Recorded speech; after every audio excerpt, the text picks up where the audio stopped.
Hello guys, good morning. Nandito kayo ngayon sa Aldan Farm. May hindi lang humayana ang meron kami dito. May mga tanim po din kaming mga vegetable katulad ng talong na nasa harapan nyo po.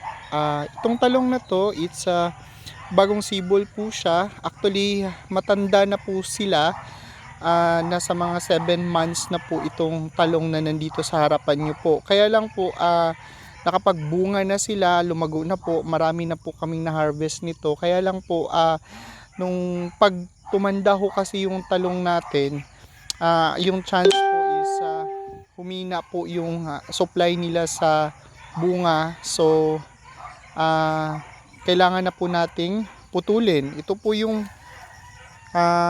na-save namin na mga talong. Actually, pag lumaki na ho yung talong ninyo, hindi na ho kailangan pang bunutin siya. So kailangan nyo lang po siyang ikat para po sumibol ulit. Itong iba, hindi na ho nakapag-survive, namatay na ho siya. Pero yung karamihan po is still okay naman po. Ayan po. Ngayon namumunga na at namumulaklak na yung bagong sibol na mga talong. So ayan po. So mga next week po, kaka-harvest na rin ulit. Ayan po. So, hindi ho kailangan pong bunutin po yung mga matandang talong na meron ho kayo. Ang kailangan nyo lang po is i-cut nyo po.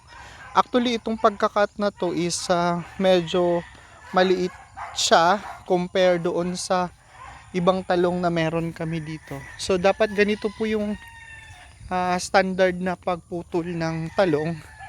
Nasa mga 4 feet po ang haba from roots. Ayan po, ngayon namumunga na ho siya ulit. Dami na rin pong bunga. And then, namumulaklak na rin po. So, next week, pwede na pong harvest.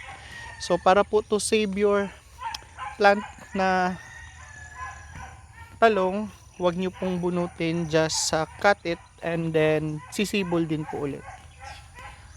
Ayan po yung mga tip guys. Bye!